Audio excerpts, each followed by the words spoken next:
Parveen server बचपन में कैसी बची थी, शरारती या संजीदा? मैं बड़ी लड़ाकी होती थी, चूड़ियाँ होती थी वो मैंने तोड़ देनी। परवीन सरवर थकती नहीं है, इतना एक्टिव कैसे रहती है? मैं कहती अल्लाह ताला चुन लेता है जिनसे काम लेना है। आपकी शादी जो थी वो अरेंज मैरिज थी, लव मैरिज नहीं थी? जब हमें एयरपोर्ट लेने आए अकॉर्डिंग टू हिम 10 मिनट बाद उन्होंने फैसला कर लिया था भी यहाँ शादी करवानी। अस्सलाम वालेकुम नाज़रीन, टॉप ट्रेंड के साथ मैं हूँ सोबिया अशरफ। आज हमारे साथ सरवर फाउंडेशन की सीईओ परवीन सरवर साहबा मौजूद हैं। हम उनसे जानने की कोशिश करेंगे कि बेसहारा और ज़रूरतमंद अफराद की मदद करके माशरे में कैसे तब्दीली लाई जा सकती है। अस्सलाम वालेकुम परवीन सरवर साहबा, कैसी हैं आप? ठीक ठाक हैं? अच्छा, सबसे पहले तो मुझे ये बताएं कि जैसे कि कोरोना की चौथी वेव है, तो आप इस बड़ी ईद पर बेसहारा और ज़रूरतमंद अफराद के लिए क्या काम कर रही हैं? ये आपने नया कोई प्लान वगैरह बनाया है? हमारा जो पहले कोविड के शुरू में तो उस वक्त क्योंकि लॉकडाउन था तो हम लोगों ने मिलके अंडर पंजाब डेवलपमेंट नेटवर्क, जिसका सरवर साहब पेट्रन है, उसके नीचे तकरीबन 191 ऑर्गेनाइजेशंस हैं। तो हमने मिलके मिलियंस ऑफ खाना जो था लोगों के घरों तक पहुँचाया। जो प्राइम मिनिस्टर का रिलीफ फंड था उसके लिए करोड़ों के हिसाब से हमने पैसे उस वक्त इकट्ठे किए। तो अब अल्हम्दुलिल्लाह बिजनेसेस भी चल रही है, कैफेटेरियाज भी चल रही है। तो हमारे कुछ जगह पे लंगर खाने चल रहे हैं, लाहौर में भी है, फैसलाबाद में भी है, अभी हम सहीवाल में भी खोलने लगे हैं। तो जो हमारे साफ़ पानी के प्रोजेक्ट है, जो हमारे हुनरगाह के प्रोजेक्ट है, जो हमारे हॉस्पिटल है, वो ड्यूरिंग कोविड भी हमने काम बंद नहीं किए थे। वहाँ मेडिसिन भी जा रही है, SOPs को फॉलो करते हुए वो चल रहे हैं। और वहाँ ट्यूबरकुलोसिस हो गया, हाइपेटाइटिस हो गया और बहुत सारी अगर बीमारियों के लिए हम फ्री इलाज भी करते हैं। तो ये बताएं, सरवर फाउंडेशन का अदारा पंजाब भर में काम कर रहा है या फिर आप इसको आगे जो है वो पाकिस्तानी सतह पे भी, यानी सूबे से बाहर भी आप इसको निकालने का इरादा रखती हैं? पाकिस्तान में we are now working with 14 different organisations जो सारे हाइपेटाइटिस पे काम कर रहे हैं। तो उसके बाद जब बलूचिस्तान में हमारा हो जाएगा तो वही प्रोजेक्ट हम सिंध में लेके चलेंगे। अभी हमारा वाटर का शुरू हो गया सिंध में, जो हम साफ़ पानी के वाटर फिल्ट्रेशन प्लांट लगा रहे हैं। फिर उसके बाद मेरा ये है भी हम हाइपेटाइटिस प्रोग्राम भी वहाँ। अच्छा, सरवर फाउंडेशन के तहत जो हुनर गाहें हैं वहाँ पे हुनर सिखाने के साथ साथ उनको इंडिपेंडेंट भी किया जाता है, उनको फैसिलिटेट किया जाता है, कोई कर्जे वगैरह दिए जाते हैं ताकि वो अपना कारोबार कर सकें? अल्हम्दुलिल्लाह जितने भी हमारे हुनरगाह है, जब हमने उनको शुरू किया तो उसको मैं उस लेवल तक लेके जाती हूँ, प्रोवाइड करती हूँ सोइंग मशीन्स, जॉकी मशीन्स, जो भी उनको हेल्प चाहिए।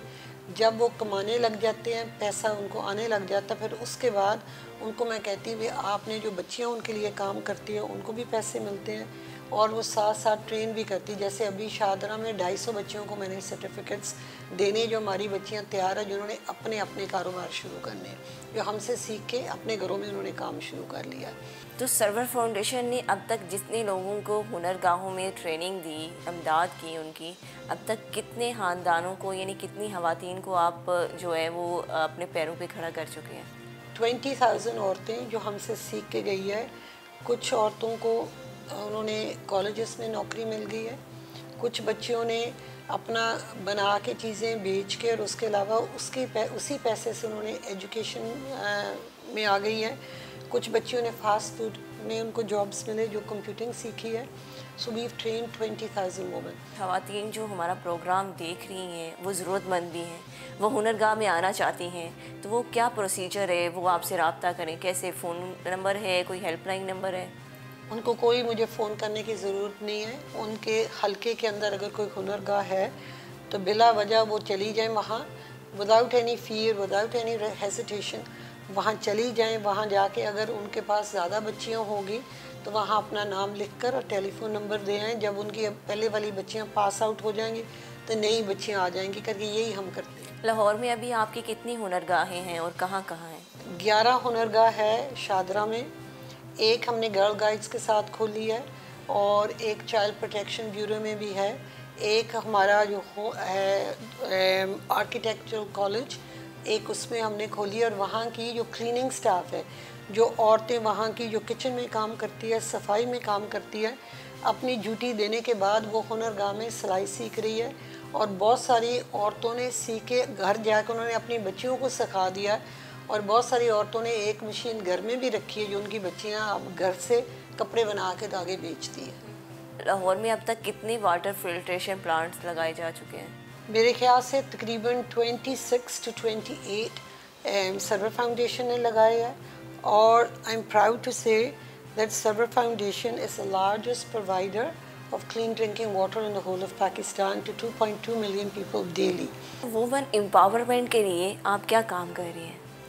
वुमेन एम्पावरमेंट के लिए एक तो मैंने अभी बताया, अभी हम हुनरगाह पे काम कर रहे हैं। उसके अलावा प्रिजन्स में मैंने 15 प्रिजन्स में हुनरगाह खोल के दिया। जो हमारी बहनें अगर वहाँ से रहा होती है तो उनके पास एक हुनर होगा, घर जाएंगे तो अपना कारोबार शुरू कर सकती हैं। सियासी मामलात हों तो आप गवर्नर चौधरी सरवर साहब के साथ साथ होती हैं, वुमेन एम्पावरमेंट का मामला हो तो आप वहाँ होती हैं, कोई समाजी खवातीन के मसाइल हो तो आप समाजी कारकुन बन के पहुँची हुई होती हैं।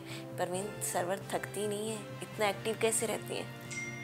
मेरे ख्याल से हम सभी इंसान थक जाता है। बाज़ दफ़ा मैं और गवर्नर साहब जब रात को जाते हैं, मुझे याद है कई दफ़ा दोपहर को हम लंच भी नहीं करते, तो रात को 11 बजे जाते हैं तो उस वक्त इतनी भूख भी लगी होती है और नींद भी आती है। पर मैं कहती हूँ अल्लाह ताला चुन लेता है जिनसे काम लेना है। तो आप बिजी शेड्यूल में से घर के लिए कैसे टाइम निकालती हैं? गवर्नर साहब के मैंने देखने होते भी ये कपड़े कौन से इनके पुराने हो गए, कौन से वाला ये सूट निकालना, कौन से वाला मैंने अगले वाला रखना, कौन से इनके पूरे हफ्ते के कपड़े तैयार करने हैं, कौन से विंटर के हैं, कौन से समर के हैं, कौन से इनके वेस्ट कोट ख़राब हो गए, मैंने नए वाले बनाने। नहीं तो कभी संडे कभी चौधरी सरवर साहब ने आपसे जो है वो दरख्वास्त की हो कि फ़लाँ तुम्हारे हाथ की रेसिपी मुझे बहुत पसंद है, वो आज बना दो? एंड उनको पता भी मैं यहाँ कुकिंग नहीं करती। और गवर्नर साहब में एक सबसे बड़ी खूबी है, जिस दिन से हमारी शादी हुई उन्होंने कभी खाने के बारे में कभी नहीं कहा। क्या आगे आपका एज ए सियासतदान आके कौमी और सूबाई सतह पे काम करने का इरादा है? मुझे पिछली दफ़ा भी कहा गया था, उन्होंने कहा था भी देखे ना बहुत सारी औरतें रिजर्व सीट्स पे आ रही है। उस वक्त मैंने सोचा था भी बजाय इसके मैं एक हल्के के अंदर काम करूँ, I want to work throughout Pakistan, through Punjab, then on to Balochistan, then on to Sindh. उसकी वजह से मैंने सोचा, लोग कहते नहीं फिर भी हो सकता था, तो वाकई हो भी सकता था, पर नहीं था अल्लाह ताला को मंजूर। तो हम देखते हैं भी हमने क्या करना है। But if I was to go into politics, फ़र्ज़ करें if I was an elected member, तो फिर मैं ऐसे करती, मैं 20-30 लोगों को साथ रखती, उनको मैं ट्रेन करती। अच्छा ये बताएंगे परवीन सरवर बचपन में कैसी बची थी, शरारती या संजीदा? मैं बड़ी लड़ाकी होती थी, जब मेरी मर्ज़ी के हिसाब से नहीं होना, चूड़ियाँ होती थी वो मैंने तोड़ देनी भी नहीं, और आपने ये नहीं किया तो उतार के वो तोड़ देनी। This is what my mother tells me. तो आप ज़्यादा पढ़ाकू बच्ची थी या नहीं थी? पढ़ाकू इतनी नहीं थी, पर उतने नंबर लेके हर साल हो जाता था। क्या आपकी शादी जो थी वो अरेंज मैरिज थी, लव मैरिज नहीं थी? It was a sort of both करके मैं पाकिस्तान आई थी। सरवर साहब को मैं मिली हूँ when I came and when I was 17। Server साहब ने आपको पसंद कर लिया? सरवर साहब ने 10 मिनट के बाद फैसला कर लिया था, अकॉर्डिंग टू सरवर साहब। अच्छा जब हमें एयरपोर्ट लेने आए, अकॉर्डिंग टू हिम 10 मिनट बाद उन्होंने फैसला कर लिया था भी यहाँ ही शादी करवानी। चौधरी सरवर साहब ने आपको प्रपोज किया था या सिर्फ नहीं वो सारा वो सारा हुआ ऑफिशियली था, जैसे हमारी ट्रेडिशन होती है। मेरे ख्याल से ये जो प्रपोज वाली बात है, ये हम वेस्टर्नाइज होते जा रहे हैं। अगर हमने कुछ भी करना तो मेरे ख्याल से एक माँ बाप को इज़्ज़त देना, माँ बाप को मकाम देना भी, आपने ये आगे बात करनी है, तो मेरे ख्याल से अगर उसी में रहें तो हमारे वो रिश्ते मजबूत होते हैं, वो बेहतर होते हैं। ये बताएं कि आपको शेर व शायरी में दिलचस्पी है? अच्छी लगती है, यू नो पोइट्री वगैरह, पर मुझे है ना नात वगैरह बड़ी अच्छी लगती है। तू कुजा मन कुजा, वो मुझे बड़ा अच्छा लगता है। तो आपका पसंदीदा अदाकार और गुलकार कौन है? मैं तो कहती हूँ हमारे मुल्क में we have so many wonderful artist.